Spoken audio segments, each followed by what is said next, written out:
Hi everyone, नमस्कार, आदाब, सत श्री अकाल एंड केम छो ट्रिपल एस आर्मी। क्या हाल चाल है आप सभी का? बहुत बहुत वेलकम है आपके इस अमेजिंग से चैनल आईसीएससी वाला पर। बेटा आज हम लोग बात करेंगे refraction of the light at plane surface वाले चैप्टर के वन शॉट लेक्चर की। पूरा का पूरा चैप्टर आपको यहां पर मैं वन शॉट में पढ़ाऊंगा और डिटेल में पढ़ाऊंगा। ड्यूरेशन को कम रखने की कोशिश कर रहा हूं ताकि आपका टाइम बिल्कुल वेस्ट ना हो, टाइम बहुत कम से कम लगे, लेकिन चैप्टर और उसके सारे टॉपिक्स और हर एक चीज आपको बहुत अच्छी तरीके से समझ में आ जाए। ठीक है, नोट्स के लिए आप लोग मेरे टेलीग्राम चैनल को ज्वाइन कर लीजिए। ये लेक्चर के साथ आपको नोट्स यहां पर मिल जाएंगे। बाकी आप फिजिक्स वाला ऐप से भी इन नोट्स को डाउनलोड कर सकते हैं। ठीक है, तो आज हम लोग सबसे पहले रिफ्रैक्शन ऑफ लाइट पढ़ेंगे, फिर refraction of light through plane through glass prism पढ़ेंगे, फिर रियल एंड एपेरेंट डेप्थ पढ़ेंगे, टोटल इंटरनल रिफ्लेक्शन पढ़ेंगे, और भी जितने टॉपिक्स इस चैप्टर में है वो सारे टॉपिक्स भी हम लोग आज इसी में कवर कर रहे होंगे। सबसे पहली बात यह है कि सर ये रिफ्रैक्शन ऑफ लाइट क्या होता है? बेटा जब भी लाइट एक मीडियम से दूसरे मीडियम में जाती है ना, तो उसका पाथ चेंज हो जाता है। इसी प्रोसेस को रिफ्रैक्शन ऑफ लाइट कहा जाता है। सर पाथ क्यों चेंज होता है? क्योंकि अलग अलग मीडियम्स में लाइट की जो स्पीड है वो अलग अलग होती है। एक मीडियम से दूसरे मीडियम में जाते ही सडनली बेटा स्पीड चेंज हो जाती है, जिसकी वजह से पाथ में अपने आप डेविएशन आ जाता है। जैसे अगर कोई भी कार यहां पर चल रही हो, बहुत तेजी से चल रही हो और अचानक से ब्रेक मार दे, अचानक से ब्रेक मारने पर एकदम से गाड़ी जो है वो मुड़ जाती है।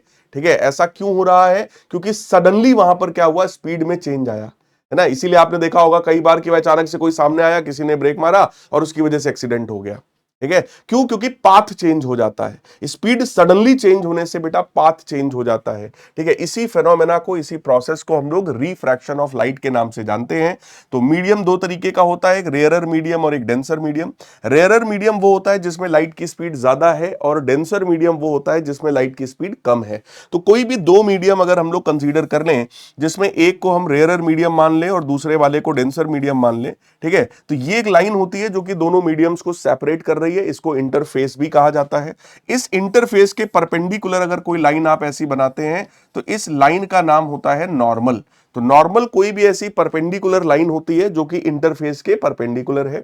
सोचो यहां पर कोई भी एक लाइट रे इस तरीके से आ रहा है, ठीक है, ये एंगल ऑफ इंसिडेंस हो गया। लाइट रे को सीधे सीधे जाना चाहिए, ये लाइट का नॉर्मल नेचर होता है कि सर लाइट स्ट्रेट लाइन में ट्रेवल करती है। बट यहां पर बेटा जब आप ऑब्जर्व करेंगे ना, तो ये लाइट रे थोड़ा बेंड हो जाएगी। क्यों बेंड हो गई? क्योंकि सर यहां पर जो स्पीड थी इस वाले मीडियम में वो वी आर के बराबर है, और इस वाले मीडियम में सर जो स्पीड है वो वी डी के बराबर है। Speed in denser medium, right, this is speed in rarer medium. तो सीधी सी बात है सर, रेयरर मीडियम में जो स्पीड होती है वो डेंसर के कंपैरिजन में ज्यादा होती है। इस वाले एंगल को एंगल ऑफ रिफ्रैक्शन कहा जाता है, और साफ साफ दिखाई पड़ रहा है कि इस कंडीशन में एंगल आई जो है वो एंगल आर के बराबर है। ठीक है, एंगल आई जो है वो एंगल आर के यहां पर बराबर हो गया। ठीक है, फिर आगे की बात करते हैं। अगर यहीं पर sorry, angle I angle R से बड़ा हो गया ना, बराबर नहीं है। अब यहां पर अगर बेटा उल्टा काम कर दे, मान लो ये डेंसर मीडियम है, ये हमारा रेयरर मीडियम है, अगेन ये वाली लाइन है नॉर्मल है, और इस बार जो लाइट रे है वो अगेन इधर डेंसर से रेयरर की तरफ जा रही है। ये हमारा इंसिडेंट लाइट रे हो गया, इसको हम लोग एंगल ऑफ इंसिडेंस बोलेंगे। इस बार जब आप ऑब्जर्व करोगे ना, तो ये लाइट रे नॉर्मल से दूर चली जाएगी, लाइक दिस। ये एंगल आर होगा, और ऐसे में angle I is less than angle R, जो कि साफ साफ हमें दिखाई पड़ रहा है ना। तो यहां पर आपको बस दो चीज समझाने की मैं कोशिश कर रहा हूं। जब भी लाइट रे रेयरर से डेंसर जाती है, it bend towards the normal. ये नॉर्मल है, नॉर्मल की तरफ घूम जाएगी। जब भी लाइट रे डेंसर से रेयर जाएगी, it will bend away from normal.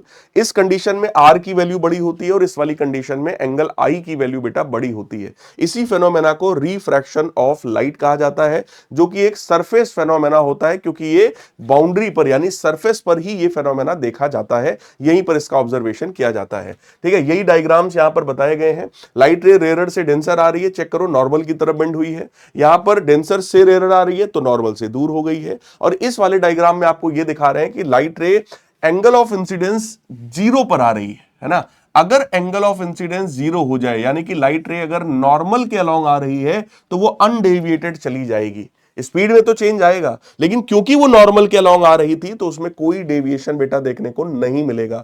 So this light ray will move undeviated. ठीक है, बिल्कुल अनडेविएटेड सीधे सीधे जाएगी। तो ऐसी कंडीशन में रिफ्रैक्शन अकर नहीं हो रहा। स्पीड तो चेंज हो रही है क्योंकि मीडियम चेंज हुआ है तो स्पीड तो बदल जाएगी, लेकिन रिफ्रैक्शन नहीं हो रहा, यानी पाथ में कोई भी चेंज बेटा यहां पर नहीं हो रहा होता है। अब लॉज की बात करते हैं, तो रिफ्रैक्शन के नियमों को स्नेल साहब ने दिया था, इसलिए इनको स्नेल्स लॉ भी बोलते हैं। सबसे पहला नियम हमारा होता है incident ray, refracted ray and normal at the point of incidence all lies in the same plane. पीछे डायग्राम में अगर मैं आपको समझाऊं तो ये इंसिडेंट रे है, ये नॉर्मल है, ये रिफ्रैक्टेड रे है, ये तीन के तीनों सेम प्लेन में होते हैं। ठीक है, ये जो बोर्ड है वो एक प्लेन बोर्ड है ना, तो इसी प्लेन पर ही ये तीनों के तीनों पाए जाएंगे। ये पहला इनका नियम है।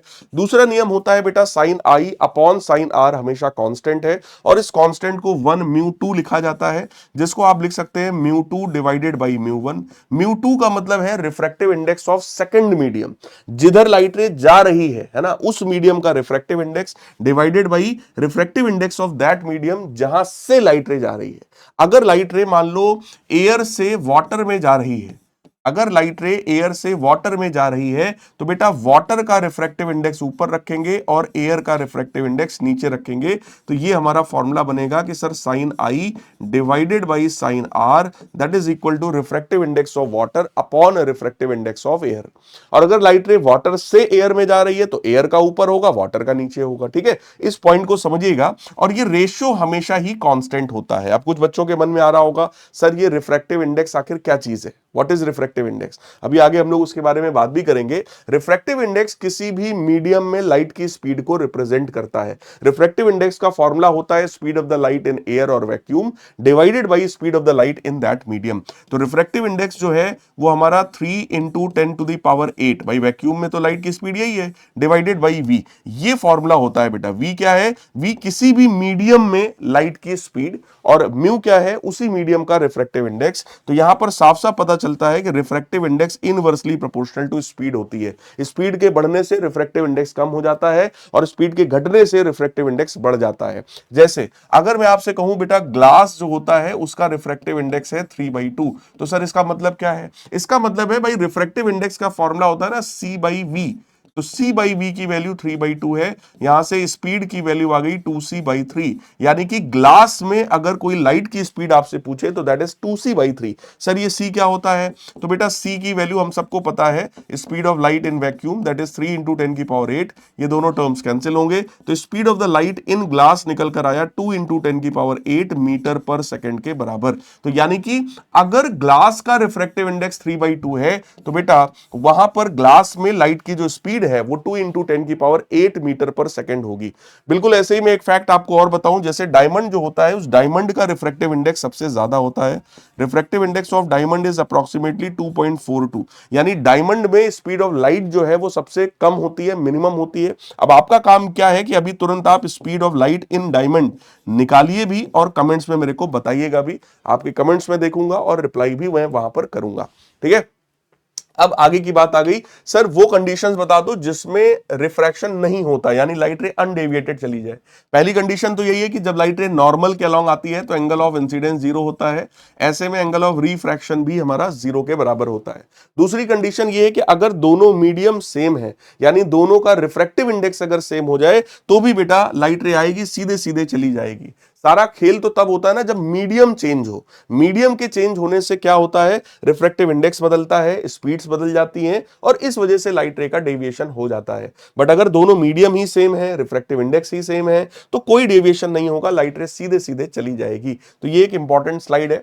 फिर इसके बाद बात आई सर लेटरल डिस्प्लेसमेंट क्या होता है। इस चीज को मैं आपको पहले अपनी तरफ से समझाऊंगा, फिर आपको यहां दिखाएंगे क्या डायग्राम है। ठीक है, देखो ध्यान से देखो, ये कोई भी एक ग्लास स्लैब कंसीडर मैंने कर लिया। इस ग्लास स्लैब का अपना थिकनेस कुछ ना कुछ टी के बराबर है।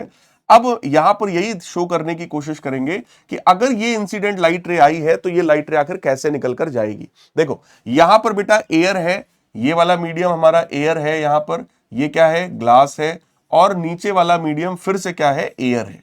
ठीक है, यहां एयर है, ये ग्लास है और नीचे फिर से क्या है, एयर है। लाइट रे इस तरीके से आई थी, इसको अपन लोग नॉर्मल के नाम से जानते हैं, ये लाइन नॉर्मल हो गई, इसको हम लोग एंगल ऑफ इंसिडेंस के नाम से जानते हैं। लाइट रे रेयरर से डेंसर जा रही है, इसलिए it will bend towards the normal, ऐसे जाएगी। इसको बेटा एंगल ऑफ रिफ्रैक्शन आप बोल सकते हो, एंगल आर। ठीक है, अब यहां पर आप इस वाले पॉइंट पर फिर से चेक करो, एक नॉर्मल बनाओ। इस वाली कंडीशन में क्या हो रहा है कि जो लाइट रे है वो डेंसर से रेयरर की तरफ जा रही है। अभी लाइट रे रेयरर से डेंसर आई थी तो नॉर्मल की तरफ बेंड हुई, अब वो डेंसर से वापस रेयरर में जा रही है तो it will bend away from normal. तो जाना था इसको ऐसे, लेकिन नॉर्मल ये तो उससे दूर चली जाएगी and light ray will move like this. ठीक है, अब ऑब्जर्वेशन ये कहता है कि अगर आप इस वाली लाइट रे को थोड़ा आगे बढ़ाओगे तब आपको यह पता चलेगा कि यार इंसिडेंट लाइट रे का जो डायरेक्शन था और निकलने वाली इमर्जेंट लाइट रे का जो डायरेक्शन है, दोनों एक दूसरे के पैरेलल हैं। ध्यान से, कंसंट्रेशन से मेरी बातों को बेटा सुनिएगा। ठीक है, टू दी पॉइंट आपको बात बता रहा हूं, लेकिन सारी की सारी बात बता रहा हूं। इसी पॉइंट में कोई दिक्कत लगे आप वीडियो फिर से पीछे ले जाइए, रिपीट करके देखिए। इंसिडेंट लाइट रे आ रही है, ये रिफ्रैक्टेड लाइट रे है, नॉर्मल की तरफ बेंड हुई है, और यहां पर जो लाइट रे है वो नॉर्मल से अवे बेंड हो गई है, और इस वाली लाइट रे को इमर्जेंट लाइट रे कहा जाता है। ऑब्जर्वेशन यहां पर यह कह रहा है कि सर जो इंसिडेंट लाइट रे का डायरेक्शन था और जो इमर्जेंट लाइट रे का डायरेक्शन है दोनों सेम है, यानी कि ये दोनों लाइट रेज एक दूसरे के पैरेलल हैं। ठीक है, so these two are parallel. But हुआ क्या है, जिस लाइट रे को ऐसे जाना था वो थोड़ा पीछे की तरफ शिफ्ट होकर ऐसे जा रही है। ठीक है, ये जो डिस्टेंस जितना ये पीछे की तरफ शिफ्ट हो गई, ये perpendicular distance between the direction of incident light रे एंड इमर्जेंट लाइट रे, इसी डिस्टेंस को बेटा लेटरल डिस्प्लेसमेंट कहा जाता है। तो लाइट रे डी डिस्टेंस पीछे शिफ्ट हो गई है और जा अभी भी उसी डायरेक्शन में रही है, यानी पैरेलल लाइट रे ही है लेकिन थोड़ा पीछे की तरफ शिफ्ट हो गई है। इसी डायग्राम को यहां पर दिखाया गया है और इसी को लेटरल डिस्प्लेसमेंट बेटा कहा जाता है। ये जो लेटरल डिस्प्लेसमेंट होता है वो थिकनेस यानी कि टी पर डिपेंड करता है, एंगल ऑफ इंसिडेंस आई पर डिपेंड करता है, refractive index of the glass पर डिपेंड करता है, साथ ही साथ wavelength of the light used पर भी डिपेंड करता है। यानी कि ये जो यहां पर डी है, ये डी किन चीजों पे डिपेंडेंट है बेटा, एंगल ऑफ इंसिडेंस पर, ठीक है, refractive index of the glass पर यानी मीडियम पर, फिर उसके बाद वेवलेंथ ऑफ द लाइट पर भी डिपेंडेंट है, और साथ ही साथ इसका जो थिकनेस है उस थिकनेस पर भी ये डिपेंड करता है। तो चार चीजों पर ये लेटरल डिस्प्लेसमेंट डिपेंड करता है। फॉर्मूला आपके सिलेबस में नहीं है, आपको केवल इतना पता होना चाहिए किन चीजों पर डिपेंडेंस है। फिर बात आई multiple images in a thick plane glass plate of thick mirror. ठीक है, अगर कोई मोटा सा इस तरीके का मिरर है बेटा, मिरर में क्या होगा, ऊपर का जो सरफेस है वो तो ट्रांसपेरेंट है, नीचे का जो सरफेस है वो ओपेक है। क्यों? क्योंकि उसके पीछे सिल्वरिंग कर दिया जाता है। अगर मैं किसी भी ग्लास प्लेट को ले आऊं बेटा, समझो अगर एक ग्लास प्लेट हम ले आए, ट्रांसपेरेंट ग्लास प्लेट है जिससे आर पार देख सकते हैं ना, तो एक सरफेस इधर का है, एक सरफेस इधर का है। अब इधर वाली सरफेस पर अगर आप सिल्वरिंग कर दो तो यही ग्लास प्लेट मिरर की तरह बिहेव करता है। अब क्योंकि ये थोड़ा मोटा था तो उसी मोटे से मिरर को यहां पर दिखाया जा रहा है, जिसका फ्रंट वाला जो सरफेस है वो ट्रांसपेरेंट है, यानी यहां पर जब भी लाइट रे आएगी, ऐसे लाइट रे आएगी तो वो इसके अंदर जा सकती है ना, लाइट रे अंदर एंटर कर सकती है। इस तरीके का सीन यहां पर हमें शो किया जा रहा है। अब समझो यहां पर क्या हो रहा है। अगर मान लो कोई एक ऑब्जेक्ट यहां कहीं पर रख दिया जाए, कोई एक ऑब्जेक्ट यहां कहीं पे रख दिया जाएगा तो क्या होगा बेटा, ये जो पहली वाली सरफेस है, इस सरफेस का नेचर है रिफ्रैक्शन करना, क्योंकि ट्रांसपेरेंट सरफेस है, ये लाइट रे को अंदर भेज देगी। ठीक है, लेकिन जो पीछे वाला सरफेस है, ये जो पीछे वाला सरफेस है, इसका नेचर है रिफ्लेक्शन करने का। क्यों? क्योंकि उसमें सिल्वरिंग की गई है तो वो लाइट रे को जस्ट वापस भेज देगा, है ना। तो वही काम यहां पर है, ये ऊपर वाला जो सरफेस है वो रिफ्रैक्शन कराएगा, लाइट अंदर भेजेगा, और नीचे वाला जो सरफेस है वो रिफ्लेक्ट कर देगा उसको। ठीक है, अब किसी भी सरफेस पर जब लाइट रे आती है ना बेटा, तो यहां दो काम होता है। देखो, मेजॉरिटी लाइट रे तो अंदर चली जाएगी। अगर मैं आपको बताऊं तो ये रहा नॉर्मल, ठीक है, लाइट रे ऐसे आई थी, नॉर्मल की तरफ जो है बेंड हो जाएगी। क्यों? क्योंकि रेयरर से डेंसर में वो लाइट रे जा रही है, तो मेजॉरिटी लाइट रे तो इधर अंदर चली जाएगी। क्यों? क्योंकि पहली वाली जो सरफेस है उसका काम क्या है, उसका नेचर है रिफ्रैक्शन कराने का। तो लाइट रे आएगी तो पहली वाली लाइट रे, मेजॉरिटी लाइट रे अंदर चली जाएगी, लेकिन थोड़ी मोड़ी लाइट रे जो है वो रिफ्लेक्ट भी हो जाएगी। कोई भी जो ग्लास का सरफेस होता है ना बेटा, वो पार्शियल रिफ्रैक्शन और रिफ्लेक्शन करता है। जैसे कोई भी कार का जो शीशा होता है, अगर आप उस कार में शीशे पर देखोगे तो कार के अंदर का भी दिखाई पड़ेगा और अपना खुद का चेहरा भी हम लोग को शीशे में दिखाई पड़ता है। लेकिन शीशा कैसा होता है सर, वो तो ट्रांसपेरेंट होता है सर, तो फिर अपना चेहरा क्यों दिख रहा है? अपना चेहरा हमेशा रिफ्लेक्शन की वजह से दिखता है, और शीशे के अंदर का जो कुछ भी आपको दिख रहा है वो रिफ्रैक्शन की वजह से दिखाई पड़ रहा है। इसका मतलब अगर कोई भी एक ग्लास प्लेट है तो वो रिफ्रैक्शन भी कराएगा और रिफ्लेक्शन भी करेगा, लेकिन ज्यादा कौन सा काम करेगा? रिफ्रैक्शन का, क्योंकि उसका नेचर है कि वो ट्रांसपेरेंट है, वो रिफ्रैक्ट करने का काम ज्यादा करेगा। तो यहां पर वही काम हो रहा है, लाइट रे आई थी, मेजॉरिटी लाइट रे अंदर चली गई। ये जो लाइट रे अंदर जा रही है ये मेजॉरिटी है, जबकि जो रिफ्लेक्ट होकर यहां से गई है ये माइनॉरिटी वाली लाइट रे है। ये कौन सी लाइट रे है? माइनॉरिटी, यानी कि बहुत कम लाइट रे है। तो लाइट रे इधर चली गई, हमने उसको पीछे बढ़ाया, इसकी एक इमेज यहां कहीं पर बन गई, लेकिन क्योंकि इधर माइनॉरिटी में लाइट रे जा रही है, यानी कम लाइट रे जा रही है, तो ये इमेज उतनी ज्यादा ब्राइट नहीं होती है, डिम इमेज होती है। अब सोचो, यहां पर मेजॉरिटी लाइट रे गई है, अब ये जो सरफेस है बेटा, ये सरफेस क्या है? मिरर है। मिरर का काम क्या होता है सर? रिफ्लेक्ट करना। मिरर हमेशा क्या करेगा? मेजॉरिटी केस में रिफ्लेक्शन करेगा। तो मेजॉरिटी लाइट रे आई, मेजॉरिटी लाइट रे रिफ्लेक्ट हो गई। अब इस वाली सरफेस का फिर से काम क्या है? रिफ्रैक्ट करना, है ना? तो मेजॉरिटी लाइट रे ऐसे चली जाएगी। तो ये जो सेकंड वाली लाइट रे होती है, ये एक्चुअली कौन सी लाइट रे है? मेजॉरिटी लाइट रे है, यानी ज्यादा अमाउंट ऑफ लाइट रे इसी सेकंड वाले में है। ठीक है, लाइट रे इधर चली गई, इसको पीछे बढ़ाया, एक इमेज बेटा यहां पर बन गई, and this will be the brightest image here.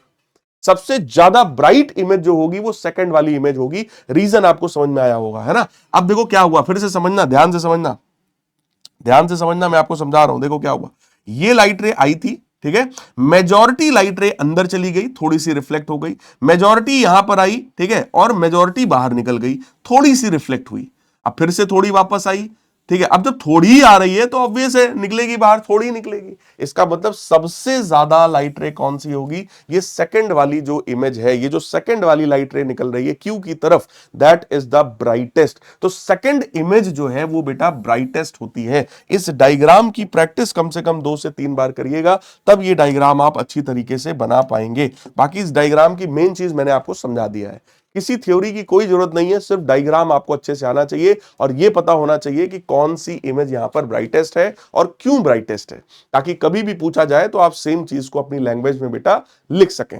अब बात आ गई, सर ये प्रिज्म क्या होता है? प्रिज्म बेटा एक ट्रायंगुलर शेप का ट्रांसपेरेंट बॉडी होती है, कुछ इस तरीके का, यानी अगर आप एक ट्रायंगल बनाओ और इस ट्रायंगल को 3D बनाकर ऐसे बाहर निकाल लो, ट्रायंगल को 3D बनाकर ऐसे बाहर की तरफ निकाल दो, तो इस तरीके का प्रिज्म बन जाता है। और किसी भी प्रिज्म का काम होता है आने वाली लाइट रे को अपने बेस की तरफ बेंड करना।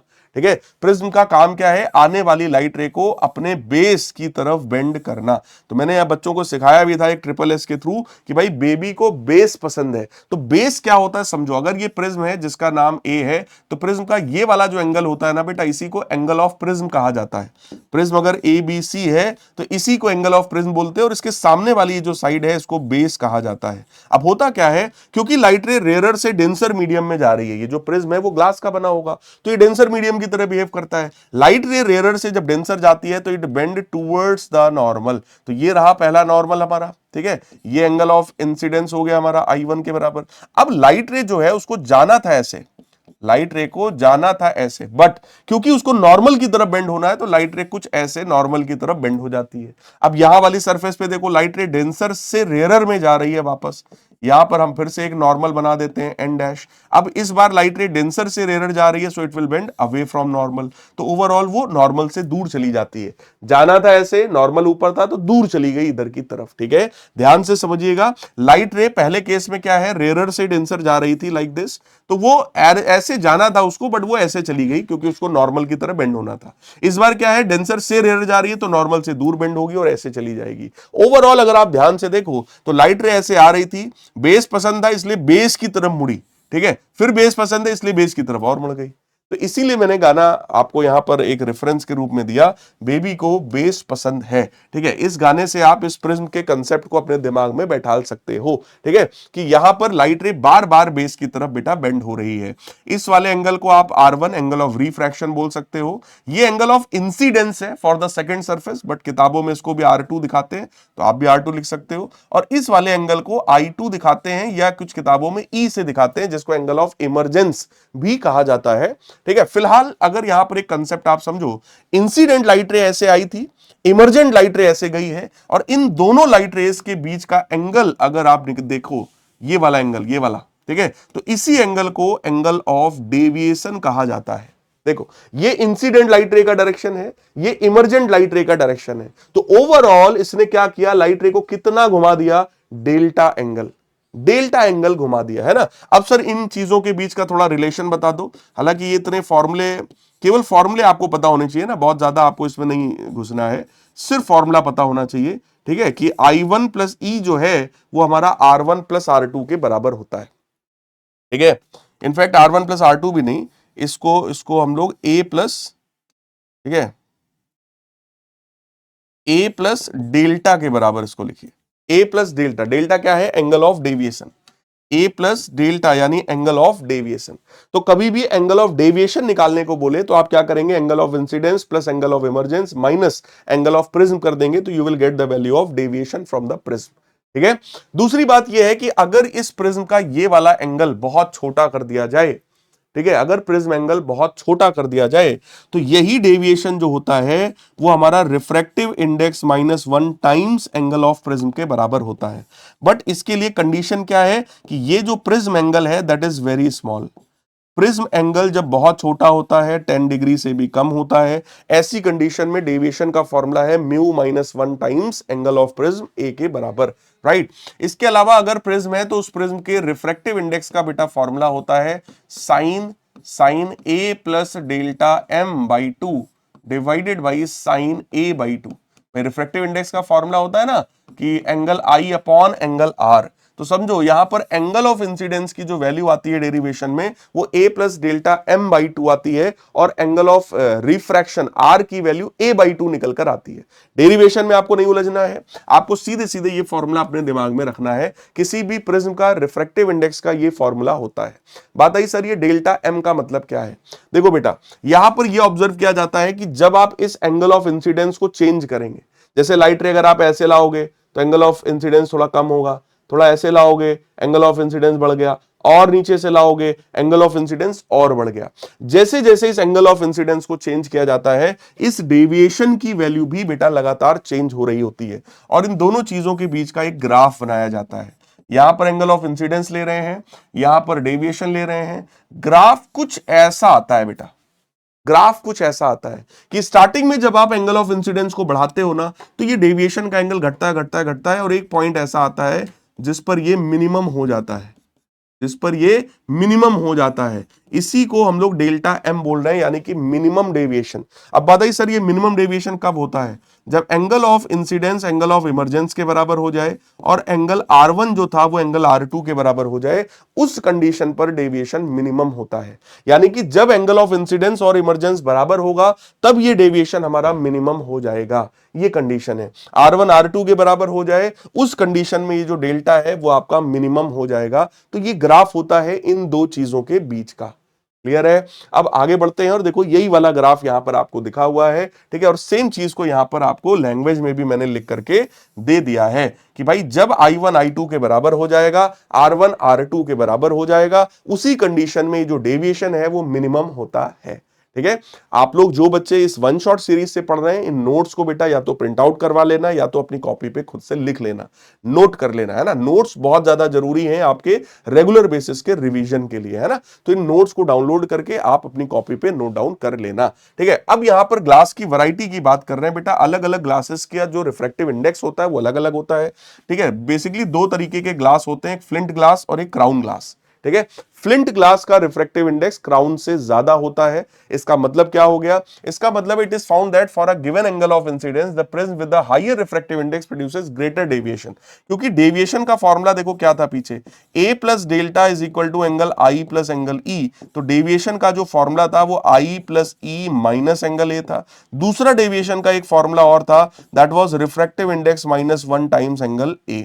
यहां पर साफ साफ पता चल रहा है कि सर ये जो डेविएशन होता है that is directly proportional to refractive index. जितना ज्यादा रिफ्रैक्टिव इंडेक्स होगा सर डेविएशन भी उतना ही ज्यादा होगा। तो यहां पर वही बता रहे हैं कि भाई रिफ्रैक्टिव इंडेक्स फ्लिंट ग्लास का ज्यादा होता है क्राउन के कंपैरिजन में, ठीक है। बहुत डिटेल में आपको जाना है तो गूगल करो व्हाट इज फ्लिंट ग्लास, मिल जाएगा। व्हाट इज क्राउन ग्लास, मिल जाएगा। देखो जब भी कोई शीशा या ग्लास बनाया जाता है तो उसमें डिफरेंट डिफरेंट चीजें मिलाई जाती हैं। जब उनके अमाउंट को आप चेंज करोगे तो डिफरेंट डिफरेंट वैरायटी के ग्लास जो है वो बन जाएंगे। उनमें एक है हमारा फ्लिंट ग्लास और दूसरा है क्राउन ग्लास। तो मैंने आपको सीधे सीधे फैक्ट बताया कि भाई रिफ्रैक्टिव इंडेक्स फ्लिंट का ज्यादा होता है, क्राउन का कम होता है। इसका मतलब डेविएशन भी फ्लिंट वाले में ज्यादा होगा और क्राउन वाले में कम होगा। फिर अगली बात आती है dependence of the angle of deviation. तो ये फॉर्मूला मैं आपको ऑलरेडी बेटा बता चुका हूं कि refractive index mu minus 1 times angle of prism ए के बराबर होता है। फिर रियल एंड एपेरेंट डेप्थ की बात कर रहे हैं। रियल एंड एपेरेंट डेप्थ का कंसेप्ट ये कहता है कि अगर मान लो ये कोई भी एक कंटेनर है जिसमें यहां तक हम लोगों ने कोई भी लिक्विड भर दिया है, यानी इस पूरे में कोई भी लिक्विड इस तरीके से बेटा भरा हुआ है। अब अगर मैंने यहां बॉटम पर कोई भी एक चीज रख दी, अगर बॉटम पे कोई भी एक चीज रख दी है तो ये जो उसकी डेप्थ है ये उसकी रियल डेप्थ कहलाती है, क्योंकि this is the real height of that object. कि भाई ऑब्जेक्ट कितना नीचे है, तो सर इतना नीचे पड़ा हुआ है, ठीक है। अब ये ऑब्जेक्ट बेटा हमें तभी दिखेगा जब इससे निकलने वाली लाइट रे सीधे सीधे हमारी आंखों पे आ जाए, सीधे सीधे लाइट रेज हमारी आईज में चली जाए, तभी तो ये हमें दिखाई पड़ेगा, है ना। दूसरी लाइट रे जो यहां से निकलती है वो ऐसे आती है। अब ये वाली जो लाइट रे है वो लिक्विड से एयर में जा रही है, यानी डेंसर से रेयरर मीडियम में जा रही है। So it will bend away from normal, it will bend away from normal. तो हमने नॉर्मल बनाया और ये जो लाइट रे है ये नॉर्मल से दूर चली जाएगी, लाइक दिस। जाना था इसको ऐसे, बट दूर चली गई इस तरीके से। बात समझ में आ रहा है। अब जब मैंने इसको पीछे की तरफ बढ़ाया तो यहां कहीं पर एक वर्चुअल इमेज बनती है ऑब्जेक्ट की। रियलिटी में ऑब्जेक्ट यहां था और उसकी इमेज यहां पर बनी है। तो ये वाला जो डेप्थ है इसको अपेरेंट डेप्थ कहा जाता है। इस वाले डेप्थ को अपेरेंट डेप्थ कहा जाता है। ध्यान से सुनो यहां क्या हुआ है। ऑब्जेक्ट यहां रखा हुआ था पानी के अंदर में, ठीक है। वहां से एक लाइट रे निकली, सीधे सीधे चली गई अनडेविएटेड। क्यों? क्योंकि ये लाइट रे नॉर्मल के अलॉन्ग आ रही है। दूसरी लाइट रे हम किसी एंगल पर लाए, ये लाइट रे क्योंकि डेंसर से रेयर मीडियम में जा रही है, भाई ये लिक्विड है तो डेंसर होगा, ये एयर है तो रेयर होगा, है ना। लाइट रे डेंसर से रेयर जा रहा था, जाना था ऐसे, बट नॉर्मल से अवे चला गया, लाइक दिस। अब इधर की तरफ तो दोनों मिलेंगे नहीं, तो हमने इसको पीछे बढ़ाया, यहां कहीं पर एक वर्चुअल इमेज बन गई। यानी जो ऑब्जेक्ट नीचे रखा होगा बेटा वो यहां पर दिखाई पड़ रहा होगा जब आप इस तरफ से उसको देखेंगे। यानी अगर हमारी आईज यहां कहीं पर हो तो ये ऑब्जेक्ट जो है वो ऑब्जेक्ट हमको कुछ उठा हुआ दिखाई पड़ेगा, नीचे से कुछ ऊपर दिखाई पड़ रहा होगा। तो अगर दूर से आप किसी भी स्विमिंग पूल को देखेंगे तो आप उसकी असली गहराई का अंदाजा नहीं लगा सकते। या तो स्विमिंग पूल को ऐसे एकदम ऊपर से देखो, तब तो उसको आपको उसकी रियल डेप्थ दिखेगी। लेकिन जरा भी कोने से किनारे से देखोगे तो आपको उसकी रियल डेप्थ दिखाई नहीं पड़ेगी, आपको केवल इतना दिखाई पड़ेगा, जबकि रियल डेप्थ इतनी है, हमको सिर्फ इतना दिख रहा है। अब बताइए सर इस एपेरेंट डेप्थ का फॉर्मूला क्या होता है? बेटा एपेरेंट डेप्थ का फॉर्मूला होता है real depth divided by refractive index of the liquid with respect to surrounding, यानी कि refractive index of the denser medium with respect to rarer. देखो बेटा मैं बार बार यहां वाटर और एयर इसलिए नहीं लिख रहा हूं क्योंकि हो सकता है क्वेश्चन में कभी यहां पर ऑयल दे दे और यहां पर वाटर दे दे, तो आप कंफ्यूज हो जाएंगे। इसलिए मैंने जनरल बात लिखा है, refractive index of the denser medium with respect to rarer medium. ये बेटा फॉर्मूला होता है एपेरेंट डेप्थ का। तो एपेरेंट डेप्थ जो है वो रियल डेप्थ से थोड़ी कम हो गई। अब बात आई सर नॉर्मल शिफ्ट क्या होता है? नॉर्मल शिफ्ट का मतलब है कि ये ऑब्जेक्ट की इमेज जितना ऊपर खिसक गई है इसी को नॉर्मल शिफ्ट कहा जाता है। ये वाली डिस्टेंस जो कि real depth minus apparent depth के बराबर होगा। तो real depth minus apparent depth, real depth और एपेरेंट डेप्थ में रिलेशन आप पीछे पढ़ चुके हैं कि sir it is refractive index of the denser medium with rarer. यहां से आप रियल डेप्थ को कॉमन करिए, 1 minus 1 upon refractive index of denser medium with respect to rarer medium. This is the formula of normal shift. Normal shift का formula बेटा हमारा मिल गया है कि real depth times 1 minus 1 upon refractive index of the denser medium with respect to rarer medium. एक एक चीज ध्यान से सभी लोग सुनेंगे, समझेंगे और प्रैक्टिस भी करेंगे। अब हमसे कह रहा है कि ये शिफ्ट जो है किन किन चीजों पे डिपेंडेंट है। तो पहला रिफ्रैक्टिव इंडेक्स पर, दूसरा thickness of the denser medium यानी कि रियल डेप्थ पर डिपेंडेंट होता है बेटा, और तीसरा जो है वो कलर या फिर वेवलेंथ पर भी डिपेंड करता है। क्यों सर? क्योंकि रिफ्रैक्टिव इंडेक्स जो है बेटा वो इनवर्सली प्रोपोर्शनल टू वेवलेंथ होता है। जहां भी रिफ्रैक्टिव इंडेक्स पर डिपेंडेंस आ जाएगा वहां पर वेवलेंथ पर भी डिपेंडेंस आ जाएगा। फॉर्मूले में तो देखो एक्चुअली में केवल दो ही चीजें थी, पहली चीज थी रियल डेप्थ, दूसरा था रिफ्रैक्टिव इंडेक्स। बट क्योंकि ये रिफ्रैक्टिव इंडेक्स खुद वेवलेंथ पर डिपेंडेंट है, इसलिए मैंने लिख दिया कि हाँ भाई तीनों चीजों पर डिपेंड करता है। अब बात आई सर कैसे करता है। अगर रिफ्रैक्टिव इंडेक्स को आप बढ़ाएंगे तो more is the shift, shift की वैल्यू जो है वो बढ़ जाएगी। Dependence on the shift on thickness, thickness अगर आप बढ़ाएंगे तो भी जो शिफ्ट है वो बढ़ जाएगा। और वेवलेंथ की अगर बात करें तो अगर shift decreases with the increase in wavelength, यानी कि शिफ्ट की वैल्यू कम हो जाएगी with the increase in wavelength, wavelength को बढ़ाओगे तो ये चीज जो है वो घट जाएगी, शिफ्ट की वैल्यू घट जाएगी। अब बताइए सर क्रिटिकल एंगल क्या होता है। जब भी लाइट रे, बेटा ये रहा डेंसर मीडियम, ये रहा रेयर मीडियम, लाइट रे जब भी आपका डेंसर से रेयर मीडियम की तरफ आती है, एक ऐसा भी एंगल ऑफ इंसिडेंस होता है जिसके लिए एंगल ऑफ रिफ्रैक्शन हमारा 90 हो जाए। यानी एक कंडीशन यहां ऐसी भी आएगी कि लाइट रे ऐसे आएगी और ऐसे चली जाएगी, सरफेस के पैरेलल ऐसे चली जाएगी। ऐसे जाने का मतलब यह हुआ कि एंगल ऑफ रिफ्रैक्शन जो यहां पर है वो 90 डिग्री हो गया। एंगल ऑफ रिफ्रैक्शन कितना हुआ, 90 डिग्री हो गया। और इसी वाले एंगल को क्रिटिकल एंगल कहा जाता है। यानी कि जब भी लाइट रे डेंसर से रेयर जाएगी, केवल तभी क्रिटिकल एंगल की बात की जाएगी। और क्रिटिकल एंगल के केस में लाइट रे आती है किसी एंगल पर और वो सरफेस के पैरेलल इस तरीके से चली जाती है। इस कंडीशन में अगर आपको फॉर्मूला डिराइव करना है तो आपको वही स्नेल्स लॉ लगाना पड़ेगा। क्या, sine I C upon sine R जो कि है 90, है ना, that is equal to refractive index of air upon refractive index of the water. या चाहो तो आप ऐसा भी लिख सकते हो, refractive index of rare medium upon refractive index of denser medium, ऐसा भी मैं लिख सकता हूं इसको। ठीक है, refractive index of rare medium upon refractive index of denser. Sign 90 की वैल्यू बेटा 1 होती है, तो फॉर्मूला आ गया sine I C is equal to 1 upon refractive index of denser medium upon refractive index of rare. इसको नीचे भेज दिया मैंने, तो ये फॉर्मूला बन गया sine I C is equal to 1 upon refractive index of denser medium with respect to rare medium. तो ये फॉर्मूला बेटा हमारा निकल कर आता है क्रिटिकल एंगल के लिए। ठीक है, अब यहीं पर अगर मैं बात करूं आपसे एयर और ग्लास सरफेस के लिए, फॉर एयर ग्लास इंटरफेस, अगर एयर और ग्लास के लिए मैं बात करूं कि भाई ये मान लो ग्लास है और ये एयर है, तो उस कंडीशन में यही साइन आईसी हमारा कितना आएगा, जरा देखिए। साइन आईसी आएगा 1 upon refractive index of the glass with respect to air. बेटा ग्लास का रिफ्रैक्टिव इंडेक्स होता है 3/2 यानी कि 1.5 और एयर का होता है 1, है ना, तो 3/2 यानी 1.5 डिवाइडेड बाई 1। भाई इसका मतलब क्या हुआ, refractive index of glass upon refractive index of air, values हमने रखी। तो साइन आईसी की जो वैल्यू है वो 1 अपॉन 1.5 है, तो यहां से साइन आईसी हमारा निकल कर आएगा 2/3। तो आईसी की वैल्यू आएगी साइन इनवर्स 2/3 के बराबर। अब बेटा साइन इनवर्स 2/3 जब सॉल्व करोगे ना, ऑलमोस्ट 42 डिग्री निकल कर आएगा। यानी कि अगर एयर और ग्लास सरफेस की बात कर दिया जाए तो क्रिटिकल एंगल 42 डिग्री के आसपास होता है। This critical angle is 42 degree for air glass surface.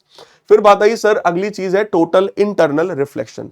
Total internal reflection के लिए पहली चीज इंपॉर्टेंट है कि लाइट रे डेंसर से रेयर जाएगी।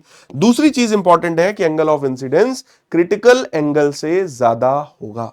यानी कि अगर पीछे वाले डायग्राम में ऐसा सीन हो जाए कि जो लाइट रे आ रही है वो इस क्रिटिकल से ज्यादा एंगल पर आ रही है, यानी लाइट रे ऐसे आ रही है, ये जो एंगल ऑफ इंसिडेंस है, अगर ये क्रिटिकल एंगल से ज्यादा है तो अब कोई चांस नहीं बचा। लाइट रे यहां तक तो आई चुकी थी, अब वो लाइट रे वापस सेम मीडियम में लौट आएगी।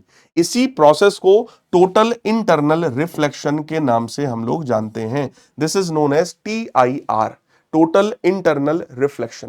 तो अगर लाइट रे हमारी किसी क्रिटिकल एंगल से ज्यादा एंगल पर आ रही है तो light ray will be reflected back in the same medium. This phenomena is called total internal reflection, right. अब यहां पर बात आई sir total internal reflection in a prism. देखो किसी भी प्रिज्म का यूज किया जा सकता है TIR करवाने के लिए, जिसमें सबसे पहला हम लोग प्रिज्म यूज करेंगे जिसके एंगल्स हैं 45 डिग्री, 90 डिग्री और 45 डिग्री। यानी कि यहां पर डिस्कशन हो रहा है कुछ इस तरीके के प्रिज्म का, जिसमें ये एंगल हमारा 45 है, ये वाला एंगल भी बेटा हमारा 45 है और ये वाला एंगल साफ दिख रहा है कि ये 90 है। अब ऐसी कंडीशन में देखो हम यूज करके लाइट रे को 90 डिग्री भी घुमा सकते हैं, हम 180 भी घुमा सकते हैं, और हम इरेक्ट भी कर सकते हैं इमेज को। ठीक है, अब कैसे क्या होगा समझना इस बात को, समझना इस बात को। ठीक है, मैं पूरा डिटेल में तुम्हें समझाने की कोशिश यहां करूंगा आपको भी, लेकिन थोड़ा ऊपर वाला माला यूज करना पड़ेगा। मान लो जो लाइट रे है ये प्रिज्म है, ठीक है, मान लो लाइट रे ऐसे आ रहा है। अब जब लाइट रे बेटा इस वाली सरफेस के ऐसे परपेंडिकुलर आता है, यहां तक पहुंच जाता है, ठीक है, लाइट रे इस तरीके से आया था, ये सरफेस है, यहां पर नॉर्मल हमने बनाया, क्योंकि लाइट रे डेंसर से रेयर जाने की कोशिश कर रहा है, तो यहां टीआईआर हो सकता है। कैसे हो सकता है, उसके लिए हमें ये वाले एंगल ऑफ इंसिडेंस को देखना पड़ेगा, और जब आप इसमें थोड़ा सा ज्योमेट्री लगाएंगे तब ये पता चलेगा कि सर ये नॉर्मल है, ये वाला जो एंगल है ये 42 डिग्री से ज्यादा आएगा, यानी 45 डिग्री आएगा, 45 डिग्री आएगा। अभी मैं अगले डायग्राम में आपको ये चीज दिखा रहा हूं, देखो देखो, ये देखो यहां पर क्या हुआ कि लाइट रे कुछ इस तरीके से यहां पर आया, ये लाइन हमारी नॉर्मल कहलाती है। अब सोचो ये 45 है, ये 90 है, तो ये भी 45 होगा, तो ये बचा हुआ एंगल भी 45 होगा, क्योंकि एंगल ऑफ इंसिडेंस 45 है जो कि 42 डिग्री से ज्यादा है, इसलिए यहां पर टी आई आर होगा। यानी लाइट रे ऐसे आई थी 45 डिग्री पर, तो 45 डिग्री पर ही ऐसे चली जाएगी। अब 45 डिग्री पर जाने का मतलब लाइट रे ऐसे आई थी और ऐसे चली गई, यानी कि इस बार हमने लाइट रे को 90 डिग्री घुमा दिया। क्या कर दिया, 90 डिग्री हमने उसको घुमा दिया, राइट। तो लाइट रे ऐसे आएगी और ऐसे चली जाएगी। ये काम हम इस तरीके के आइसोस्केलस राइट एंगल्ड प्रिज्म से कर सकते हैं। अगला है बेटा हम 180 डिग्री भी घुमा सकते हैं। कैसे सर, अगर लाइट रे मान लो इधर से आया, अब ये 90 है, ये 45, ये 40, प्रिज्म को थोड़ा घुमा के रखा है ना, अगर लाइट रे इस तरीके से कुछ आएगी तो फिर से वही बात आई, सर ये नॉर्मल है लेकिन एंगल ऑफ इंसिडेंस 45 है, तो फिर से वो 45 पे जाएगी, टीआईआर होगा। यहां पे फिर से एंगल ऑफ इंसिडेंस 45 है, तो अगेन टीआईआर होगा, और लाइट रे ऐसे वापस चली जाएगी। यानी लाइट रे ऐसे आई थी, ऐसे घूमी, ऐसे चली गई, तो ओवरऑल लाइट रे ऐसे आई थी और ऐसे निकली है, तो हमने लाइट रे की डायरेक्शन को 180 डिग्री घुमा दिया। ठीक है, यहां पर जो टीआईआर हुआ है वो यहां भी हुआ है, यहां भी हुआ है, यानी कि 2 बार टीआईआर हो रहा है। ठीक है, फिर बात आई सर क्या मैं इसके पाथ को भी रिवर्स कर सकता हूं? हाँ, जैसे लाइट रे अगर ऐसे आ रही है तो देखो यहां पर मैंने नॉर्मल बनाया, अब ये जो एंगल ऑफ इंसिडेंस है, क्योंकि लाइट रे रेयर से डेंसर जा रही है, तो यहां टीआईआर का कोई लोचा नहीं है। जब लाइट रे रेयर से डेंसर जाती है तो टीआईआर कभी नहीं होता। टीआईआर कब होता है, जब लाइट रे डेंसर से रेयर जा रही हो, है ना। तो यहां तो सिंपल रिफ्रैक्शन होगा, लाइट रे ऐसे आई, वो बेस की तरफ या नॉर्मल की तरफ कह लो कि वो झुक गई, तो लाइट रे ऐसे आई। अब यहां पर फिर से नॉर्मल है, ये जो एंगल है वो साफ दिख रहा है 45 से बड़ा है, तो यहां पे टीआईआर होगा, और यहां पर क्योंकि ये जो एंगल ऑफ इंसिडेंस है ये वाला, ये 45 से कम है, इसलिए लाइट रे ऐसे चली जाएगी। तो ओवरऑल क्या हुआ, लाइट रे ऐसे आई, रिफ्रैक्शन हुआ क्योंकि वो रेयर से डेंसर जा रही थी, यहां पे टीआईआर हुआ क्योंकि 45 डिग्री मतलब एंगल जो है वो 42 से बड़ा है, और यहां पे लाइट रे ऐसे चली गई क्योंकि एंगल ऑफ इंसिडेंस जो है वो यहां पर 42 से बड़ा नहीं था। ठीक है, अब सर कैसे पता चला कि 42 से बड़ा है या नहीं है, उसमें थोड़ा सा बेटा आपको ज्योमेट्री वाला जो दिमाग है, जो बचपन से आपने 6, 7, 8 में पढ़ा है ना, वो वाला दिमाग यहां पे लगाना पड़ेगा। बैच में मैंने काफी ज्यादा डिटेल में इन चीजों को बताया है। भाई अगर ये 45 है, अब ये एंगल देखो साफ दिख रहा है कि 90 से बड़ा है, दिख रहा है ना, 90 से बड़ा एंगल दिख रहा है ना, ये 45 है, तो ये जो एंगल होगा ऑब्वियस है वो 45 से कम होगा। भाई अगर ये 90 से बड़ा हो गया और ये 45 है, तो ये बचा हुआ ये एंगल 45 से छोटा हो गया। अब ये एंगल अगर 45 से छोटा हो गया तो ये वाला जो एंगल होगा वो हमारा 45 से बड़ा हो गया। हमको तो केवल 42 डिग्री पे चेक करना था, ये तो 45 से भी बड़ा आ रहा है, इसका मतलब यहां पे टीआईआर होगा। ठीक है, और यहां तो साफ साफ दिख रहा है कि सर लाइट ऐसे आई है, ये नॉर्मल है, तो ये एंगल तो सर 45 दिख नहीं रहा है ना, तो ये कम ही है 42 डिग्री से, इसलिए वहां पे रिफ्रैक्शन हो गया। तो ओवरऑल क्या हुआ, जो लाइट रे ऊपर से आई थी वो यहां से निकल के नीचे चली गई, और जो लाइट रे नीचे से आई थी वो यहां से निकलकर ऊपर से चली गई, तो ऊपर वाली लाइट नीचे और नीचे वाली लाइट ऊपर हो गई, यानी कि हमने उसको रिवर्स कर दिया। राइट, डायग्राम की प्रैक्टिस करना बहुत बार। फिर अगला है इक्विलेटरल प्रिज्म।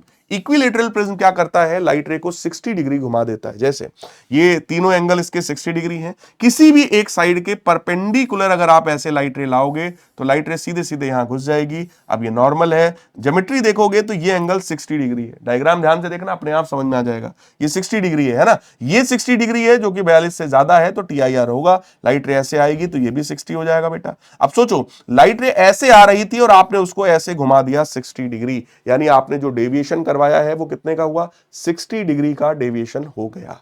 ठीक है, बहुत बढ़िया डायग्राम है, इंपॉर्टेंट है। अगला है हमारा राइट एंगल प्रिज्म है, लेकिन ये 30 है, ये 60 है और ये वाला एंगल हमारा 90 है। इस बार हमने क्या किया है, जो छोटी वाली साइड है, छोटी वाली जो साइड है उसके परपेंडिकुलर लाइट रे ऐसे ला रहे हैं।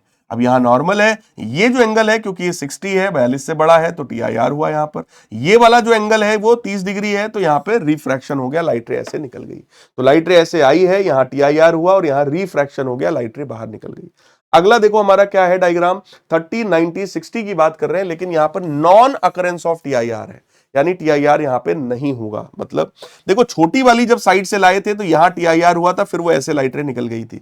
बट यहां पर अगर बड़ी वाली साइड के परपेंडिकुलर लाइट रे लाओगे तो यहां देखो ये जो एंगल है वो 42 से कम है तो TIR नहीं होगा, लाइट रे सीधे सीधे चली जाएगी। हाइपोटेनस के भी परपेंडिकुलर अगर आप लाइट रे लाएंगे तो रिफ्रैक्शन हो जाएगा, TIR नहीं होगा क्योंकि एंगल ऑफ इंसिडेंस 42 डिग्री से बड़ा नहीं है। ठीक है, सारा खेल है बेटा क्रिटिकल एंगल को ऑब्जर्व करना।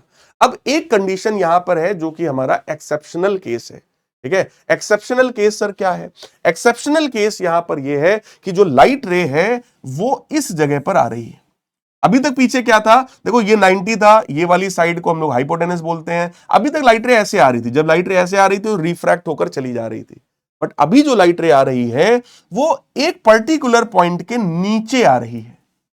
जैसे देखो इसमें क्या बताया गया कि लाइट रे ऐसे आई थी, ऐसे चली गई। ठीक, अब अगर मैं यहां से एक परपेंडिकुलर ड्रॉ कर दूं अपोजिट वाली साइड पर, ठीक है, ये वाले पॉइंट के ऊपर वाली जितनी भी लाइट रेज ऐसे आएंगी उनमें डेविएशन होगा, रिफ्रैक्शन होगा, TIR नहीं होगा। लेकिन इसके नीचे जितनी भी लाइट रेज ऐसे आएंगी यहां पर बेटा TIR हो जाएगा। वही चीज देखो यहां दिखाई गई है कि इस वाले पॉइंट के नीचे जो लाइट रे आएगी, ठीक है, यहां पर देखो एंगल ऑफ इंसिडेंस 60 है तो TIR होगा और यहां पर जो एंगल ऑफ इंसिडेंस 30 है तो TIR नहीं होगा। तो ये लाइट रे ऐसे निकल जाएगी। तो ये थोड़ा एक्सेप्शनल केस हो गया जिसको आपको अपने दिमाग में रखना पड़ेगा। क्या चीज है कि अगर कोई राइट एंगल्ड प्रिज्म है जिसमें 30, 60, 90 एंगल्स हैं, ठीक है, तो आपको 90 वाले से एक परपेंडिकुलर ड्रॉ करना है अपोजिट साइड पर। इसके ऊपर जितनी भी लाइट रेज आएंगी उसमें TIR नहीं होगा, लेकिन इसके नीचे जितनी लाइट रे आएगी उसमें एक बार यहां पर TIR होगा। राइट है, सारा खेल है बेटा एंगल को ऑब्जर्व करने का। तो आपको क्या करना है, हर एक डायग्राम पर वीडियो को पॉज कर लो, डायग्राम को कॉपी पे खुद से बनाओ, हर एक एंगल को खुद से लिखो और ये चेक करो कि अगर 60 लिखा है तो क्यों लिखा है, और दिमाग लगाओगे आ जाएगा। मैं आपको देखो हिंट दे रहा हूं, अब ये 90 है बेटा, ये 60 है तो ये 30 होगा, ये 30 है तो ये 60 होगा, हो गया। मतलब छोटा छोटा ही दिमाग लगाना है, ज्यादा नहीं लगाना है। आप लोग ICSE के बच्चे हो, आप सब लोग इस एंगल को आइडेंटिफाई कर सकते हो। डरना मत किसी डायग्राम से, डरना मत सर ये क्या, ये तो बड़ा टफ है सर, आपने तो बड़ा जल्दी बता दिया। नहीं, डरना मत, मैं बता रहा हूं डायग्राम को कॉपी पे बनाइए, हर एक एंगल को लिखिए और थोड़ा सा ये दिमाग लगाइए, अपने आप लोग हर एक एंगल को आइडेंटिफाई कर ले जाएंगे। इस डायग्राम में जनरली यही होता है कि बच्चे थोड़ा सा डर जाते हैं, इसलिए वो जो है गलत करते हैं, अदरवाइज इसमें कुछ भी गलत होने लायक जैसा नहीं है। अब यहां पर हमारे पास क्वेश्चन है, कह रहे हैं light ray does not bend at the boundary in passing from one medium to other medium if angle of incidence is 0 degree. अगर लाइट रे 0 डिग्री के एंगल ऑफ इंसिडेंस पर आती है, कोई रिफ्रैक्शन नहीं होता है और लाइट रे अनडेविएटेड चली जाती है। जैसे ये सरफेस है तो ये नॉर्मल हो गया, अगर लाइट रे नॉर्मल के ही अलोंग आ रही है तो सीधे सीधे चली जाएगी। इसके लिए एंगल I भी 0 है और यहां पर एंगल R भी 0 हो जाता है। कह रहे highest refractive index is of diamond. Diamond का जो रिफ्रैक्टिव इंडेक्स है बेटा वो सबसे ज्यादा होता है, वैल्यू है 2.42 के बराबर। फिर अगला है, figure shows a ray of light as it travels from a medium A to B। Medium A ये रहा, मीडियम B ये रहा, लाइट रे इधर से इधर की तरफ जा रही है।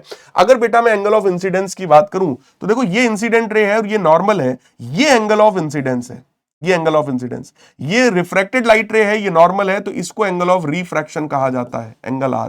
तो हमको सीधे सीधे फॉर्मूला लगाना है, sine I upon sine R that is equal to refractive index of B upon refractive index of A। Light ray जिधर जाती है उधर का रिफ्रैक्टिव इंडेक्स ऊपर रखते हैं, जिधर से जाती है उसको नीचे रखते हैं। तो ये बन जाएगा बेटा sine 60 upon sine 45 that is equal to refractive index of B upon refractive index of A। sin 60 होता है √3/2, sin 45 होता है 1/√2 that is equal to refractive index of B upon refractive index of A. Solve करोगे √3/√2 आ जाएगा, तो ये value आई refractive index of B with respect to A solve करने पर, दैट इज √3/2, √3/2। √3/2 जैसा ऑप्शन हमारा पहला वाला है। Refractive index of second medium with respect to first पूछ रहे थे, इसलिए हमने निकाल दिया यहां पर √3/√2 के बराबर। फर्स्ट वाला ऑप्शन बिल्कुल सही है। नेक्स्ट है बेटा, कह रहे हैं apparent depth of a liquid in vessel is 15 centimetre when its real depth is 20 centimetre, find refractive index of the liquid. बेटा रिफ्रैक्टिव इंडेक्स छोड़ो, अपेरेंट डेप्थ का फॉर्मूला पकड़ो। अपेरेंट डेप्थ क्या था? Real depth upon refractive index of the denser medium with respect to rare medium. तो देखो apparent depth हमें दे रहा है 15 सेंटीमीटर, रियल दे रहा है 20 सेंटीमीटर, रिफ्रैक्टिव इंडेक्स पूछ रहा है, तो डेंसर मीडियम का रिफ्रैक्टिव इंडेक्स हो गया 20/15 यानी कि 4/3 के बराबर। 4/3 का मतलब 1.33। सेकेंड ऑप्शन जो है वो यहां पर बिल्कुल सही ऑप्शन हो गया। अगला, critical angle for the glass air interface. अगर ग्लास और एयर की बात करेंगे तो क्रिटिकल एंगल कितना होता है? 42 डिग्री के आसपास। कह रहा है टोटल रिफ्लेक्टिंग इक्विलेटरल प्रिज्म है, it can be use to deviate a light ray through. देखो अगर इक्विलेटरल ट्रायंगल है, इसका मतलब क्या हुआ? तीनों एंगल्स हमारे 60 डिग्री के बराबर हैं। लाइट रे अगर आप इस तरीके से यहां पर लेकर के आओगे तो इस वाले पॉइंट पर TIR होने के चांसेस हैं। आ जाइए चेक करते हैं। अब देखो ये वाला एंगल बेटा हमारा कितना है? 60 है। ये कितना है? 90 है। तो सर ये कितना होगा? 30। ये 30 है तो एंगल ऑफ इंसिडेंस बेटा कितना हुआ? 60। क्योंकि ये एंगल 42 डिग्री से ज्यादा है तो लाइट रे अगेन यहां पर रिफ्लेक्ट हो जाएगी। कितने से हो जाएगी सर? 60 डिग्री से हो जाएगी। अब सोचो इंसिडेंट लाइट रे का डायरेक्शन बेटा ये था, ये टोटल एंगल 120 है, तो ये बचा हुआ एंगल कितना हुआ? 60 डिग्री। तो आपने आने वाली लाइट रे को 60 डिग्री 60 डिग्री घुमा दिया, तो इक्विलेटरल प्रिज्म का यूज हम कर सकते हैं लाइट रे को 60 डिग्री बेंड करने के लिए, राइट? तो सेकंड ऑप्शन सही हो गया। कह रहे हैं diamond glitters in dark because it has very small critical angle due to very high refractive index. हम लोगों ने पढ़ रखा है कि सर साइन IC जो है वो 1 refractive index of denser medium with respect to rare medium होता है। बेटा डायमंड का रिफ्रैक्टिव इंडेक्स सबसे ज्यादा है, इसका मतलब डायमंड का क्रिटिकल एंगल सबसे कम है, और वो लगभग मैं आपको बताऊं 24.4 डिग्री होता है। डायमंड के केस में क्या होता है? मेजॉरिटी लाइट रे जो डायमंड के अंदर एंटर करती है वो इस एंगल से ज्यादा ही होती है। भाई एंगल बहुत छोटा है ना? तो मेजॉरिटी लाइट रे जो जाती है उसका एंगल ऑफ इंसिडेंस इस 24.4 डिग्री से ज्यादा ही होता है, इसलिए लाइट रे अंदर ही TIR करने लगती है, यानी अंदर ही लाइट रे बेटा फंस जाती है। तो अगर मैं डायमंड को ऐसे यहां पर शो करूं, फॉर एग्जांपल मान लो ये कोई भी एक डायमंड का क्रिस्टल है, लाइट रे एक बार यहां पर अंदर जाएगी, है ना? तो आप यहां जब ऑब्जर्व करोगे तो पहले तो लाइट रे अंदर घुसी, अब इस जगह पर ये जो एंगल है वो 24.4 से ज्यादा ही होगा, तो TIR होगा, लाइट रे रिफ्लेक्ट होगी। अब यहां फिर से जो एंगल है वो 24.4 से ज्यादा ही होगा, तो फिर से TIR होगा। फिर से जो एंगल है वो 24.4 से ज्यादा ही होगा, फिर से TIR होगा। फिर से जो एंगल है वो 24.4 से ज्यादा होगा, फिर से TIR हो जाएगा। यानी कि एक बार अगर लाइट रे अंदर घुस गई तो ट्रैप हो जाती है, बार बार TIR हो रहा है। तो लाइट रे अंदर ही जब ट्रैप हो गई तो इसीलिए डायमंड को बाहर से देखने पर वो चमकदार दिखाई पड़ता है, क्योंकि लाइट रे उसके अंदर फंस गई है और वो लाइट रे बाहर निकल नहीं पा रही है due to its small critical angle and high refractive index. ठीक है, तो ये इसका पूरा गेम है। अब बताइए सर होमवर्क क्या है? होमवर्क है इस लेक्चर के नोट्स का PDF आप सबसे पहले डाउनलोड कर लो, ठीक है, मेरे टेलीग्राम चैनल पे मिलेगा, प्रिंट आउट करवा लो या कॉपी पर लिख डालो। दूसरा काम यह है कि आप सभी को रिवीजन करना है, जो भी मैंने आपको अभी पढ़ाया है इसको बढ़िया तरीके से रिवाइज करो। कुछ एक बच्चों को ऐसा भी लगा, जो कुछ एक बच्चों ने कमेंट किया, मैंने देखा था मेरे टेलीग्राम चैनल पर, बच्चे ने लिखा, उसने कहा कि sir this is not detailed one shot. बेटा मैं आपको बताऊं, it is detailed one shot. मेरे लेक्चर को कभी भी ड्यूरेशन के बेसिस पर जज मत करना बेटा। मैं वो टीचर हूं जो क्लास 12th में भी पढ़ाता है, ठीक है। लास्ट ईयर जब मेरे से लाखों बच्चे पढ़ रहे थे, उस समय मैंने एक ऐसा वीडियो बनाया जो सिर्फ और सिर्फ 2 घंटे 40 मिनट के आसपास का है, एंड यू वॉन्ट बिलीव उसमें क्लास 12th फिजिक्स के सारे चैप्टर्स कवर कर दिए मैंने। 2 घंटे 40 मिनट के अंदर एक ऐसा वीडियो बनाया जिसमें पूरे के पूरे 15 चैप्टर्स कवर है। एंड एक सिंगल टॉपिक वहां पर छोड़ा नहीं गया है, एक सिंगल टॉपिक छोड़ा नहीं गया है। बस ये था कि ऑब्वियस है स्पीड फास्ट थी मेरी, मैं हर चीज को धड़ाधड़ धड़ाधड़ धड़ाधड़ समझाते चला गया। सो दैट वीडियो वो मैंने इसलिए बनाया कि जिस दिन बच्चे का एग्जाम है उस दिन भी वो सुबह चाहे तो रिवाइज कर ले, अपना 2.5 घंटे के अंदर पूरा सिलेबस रिवाइज कर डाले, इसलिए बनाया था। तो मेरे लेक्चर्स को कभी भी ड्यूरेशन के बेसिस पर बेटा जज मत करना। ये मेरा अपना एक स्टाइल है, मेरा अपना एक तरीका है कि मैं चीजों को फास्ट भी पढ़ा सकता हूं, स्लो भी पढ़ा सकता हूं। हाँ, इन वन शॉट्स में नंबर ऑफ न्यूमेरिकल्स जो है उनको ज्यादा नहीं रखा गया है ना, वो आपको प्रैक्टिस करनी है क्योंकि अभी आगे बहुत सारे प्रैक्टिस सेशंस यहां पर इस चैनल पर आएंगे। तो अभी हमारा एम ये है इस वन शॉट के थ्रू कि चैप्टर के सारे कंसेप्ट को, डेरिवेशंस को, थ्योरी को आपके दिमाग में बसा देना। फिर अभी आगे और न्यूमेरिकल के जो प्रैक्टिस सेशंस आएंगे उसमें और ज्यादा न्यूमेरिकल्स अपन लोग प्रैक्टिस करेंगे, ठीक है। बाकी सभी लोग कमेंट्स में बताना यार कि कैसा रहा।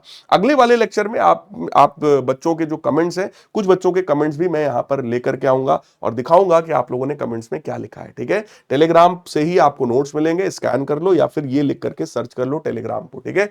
So this is all about today's lecture. मेरे प्यारे बच्चों, उम्मीद करता हूं आप सभी को लेक्चर अच्छा लगा होगा, ठीक है। मैंने भी फुल डेडिकेशन, फुल मेहनत से लेक्चर को बनाया है विदाउट वेस्टिंग एनी टाइम। मैं बिल्कुल आपका टाइम वेस्ट नहीं करना चाहता, इसीलिए ये लेक्चर 50 मिनट का बना है, ठीक है। सो मिलेंगे यार अपने अगले लेक्चर में। सभी लोग कमेंट्स में बताना कैसा रहा ये lecture. Love you all, God bless, ठीक है।